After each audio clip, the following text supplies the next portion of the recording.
자, 오늘은 정말 뭐랄까, 시대를 엄청나게 앞서간 한 건축가 이야기를 해볼까 합니다.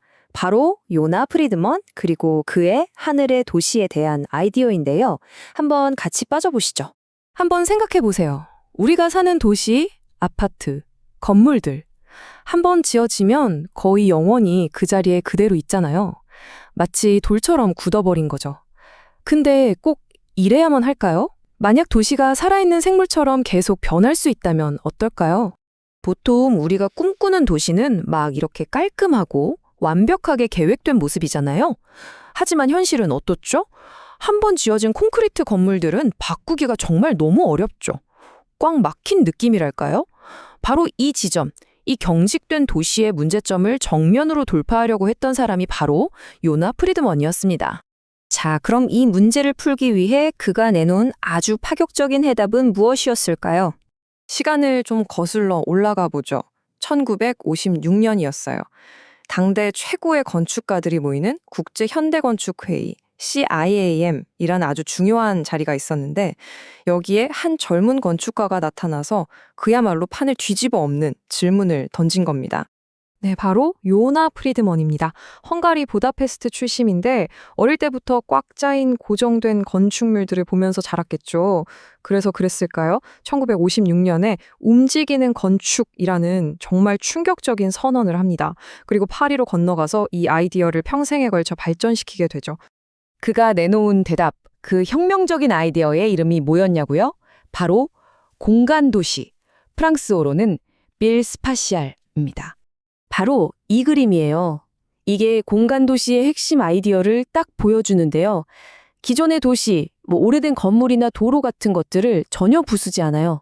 그 대신에 그 위로 거대한 구조물을 띄우는 거죠.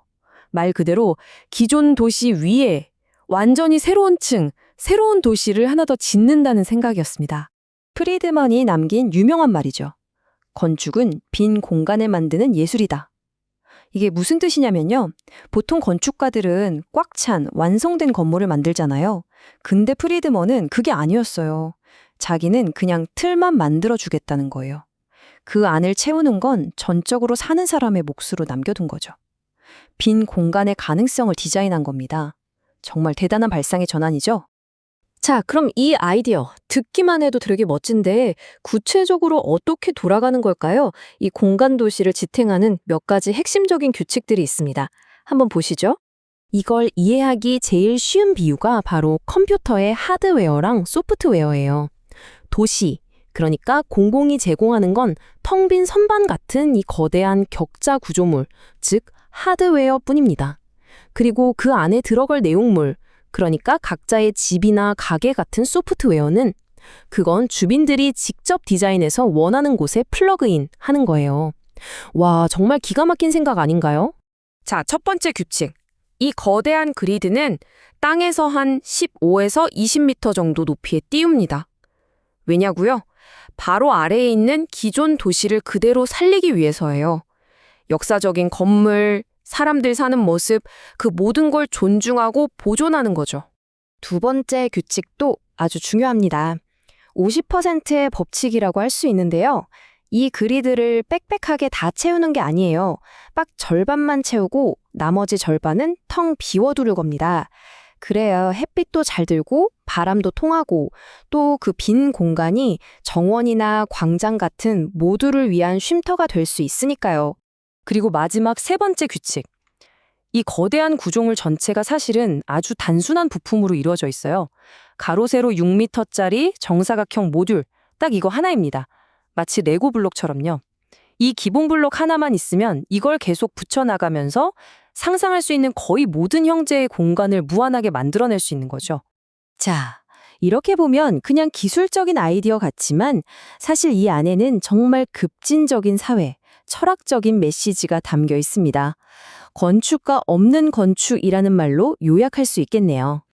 이게 정말 핵심인데요. 그 당시 건축은 뭐였냐면 소위 전문가인 건축가가 모든 걸 다 결정하는 방식이었어요. 위에서 아래로 지시하는 하향식이죠. 당신들은 우리가 만들어준 집에 그냥 사세요. 이런 식이었어요. 프리드먼은 이걸 완전히 뒤집은 겁니다. 집의 주인은 당신들이니 당신들이 직접 만드세요. 이게 바로 사용자가 주인이 되는 상향식 디자인이고 건축에 있어서 엄청난 민주주의적인 혁명이었던 거죠. 근데 여기서 이런 생각이 들죠. 아니, 내가 건축을 배운 것도 아닌데 어떻게 내 집을 직접 설계해? 그쵸. 당연한 의문입니다. 진짜 놀라운 건 프리드먼이 수십 년 전에 이 문제에 대한 해답까지 생각해냈다는 거예요. 바로 플랫라이터라는 이름의 컴퓨터 프로그램입니다. 이게 뭐냐면 건축 지식이 전혀 없는 사람도 컴퓨터를 이용해서 아주 쉽게 자기가 살고 싶은 집의 평면도를 그릴 수 있게 해주는 도구였어요. 지금 우리가 쓰는 건축 설계 프로그램들, 뭐 빔이나 파라메트릭 디자인 같은 것들에 아주 먼 조상격인 셈이죠. 이걸 1970년대에 상상했다는 게 정말 믿기지 않을 정도로 시대를 앞서간 겁니다. 자, 그렇다면 이 엄청난 아이디어는 그냥 과거에 실패한 유토피아로 끝난 걸까요? 아니요, 그렇지 않습니다. 오늘날 우리에게 어떤 의미를 갖는지 그 유산을 한번 추적해 보겠습니다. 아마 지금 다들 똑같은 생각하고 계실 거예요.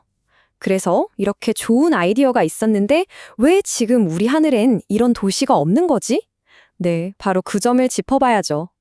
현실의 벽은 생각보다 높았습니다. 몇 가지 큰 이유가 있는데요. 첫째는 당연히 기술과 돈 문제였어요.